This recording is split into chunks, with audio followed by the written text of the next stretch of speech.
Shalom Aleichem, peace be unto you. And once again, I am so glad to tell. There's a lot of misunderstanding of a scripture known as Matthew 27, verse 46, where the King James translator made a big error. It states, Matthew 27, verse 46, where it speaks about Yahushua being on the execution stake, and he cried out saying, Eli Eli, lama Shabachtani. The translators made a big error. Being ignorant at the time, they thought he was speaking Hebrew and they didn't understand the word Shabachtani. So what they did, they translate that he was saying, my God, my God, why hast thou forsaken me?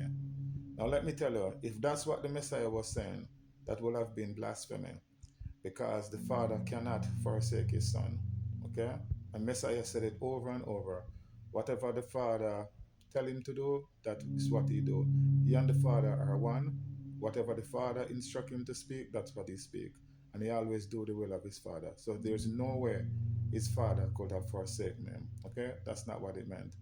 Many people thought that he was quoting Psalms 22, where David said in Psalms 22 in Hebrew, Eli Eli, lama Hosaptani.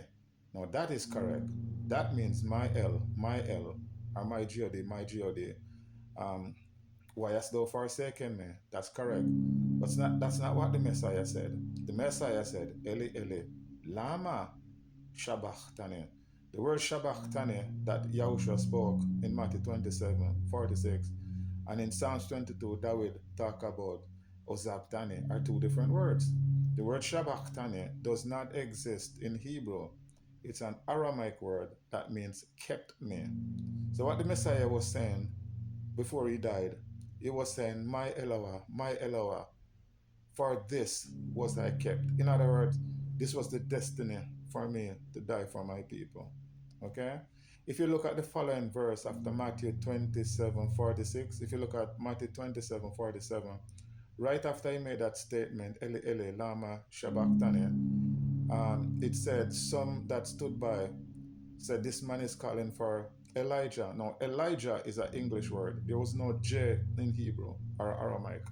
So the J it was supposed to be a Yod, which is a Y sound. So they will be saying, this man calling for Eliah. Now it makes sense because Yahushua dying, his lungs collapsing, and he's saying, Eli, Eli. It sounds like he's saying Eliah, Eliah, Eliah, but he's actually saying Eli, I'm breathing, Eliah, Eli, I'm breathing. Sound like he's saying Eliah. So that's why the people in Matthew 26:47 say he's calling for Eliah. If you say Elijah, it doesn't make any sense because Elijah, that doesn't make any sense. That didn't exist. It's Eliah. Now, if he was saying, why hast thou forsaken me in Aramaic, which was his language, he would have said, Eli, Eli, le mana nashatani. Okay?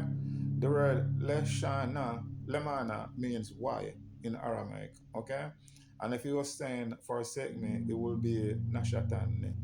But he didn't say Eli, Eli, lemana nashatani, which would mean my El, or my God, why hast thou forsaken me? He didn't say that. He said Eli, Eli, lama Shabachtani.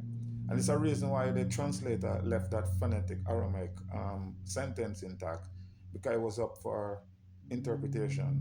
Okay? Yahushua did not, he could speak Hebrew, but he spoke Aramaic.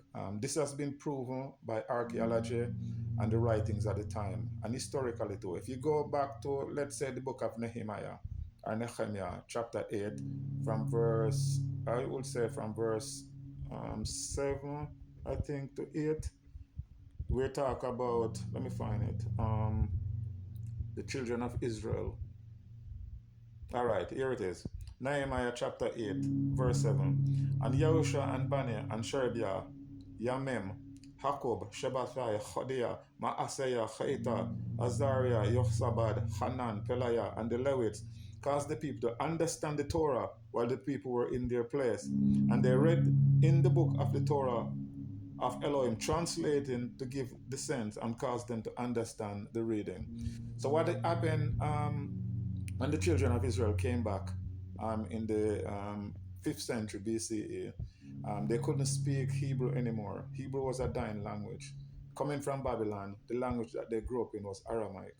So Ezra, the priest, he read the Torah in Hebrew, and then the Levites translated. If we were to look up the word translate, it means change. So in this sense, they changed the word from Hebrew to Aramaic so that the people could understand. So you go backwards to the time of the Messiah. That's why Aramaic was the language of the people of Israel. Okay?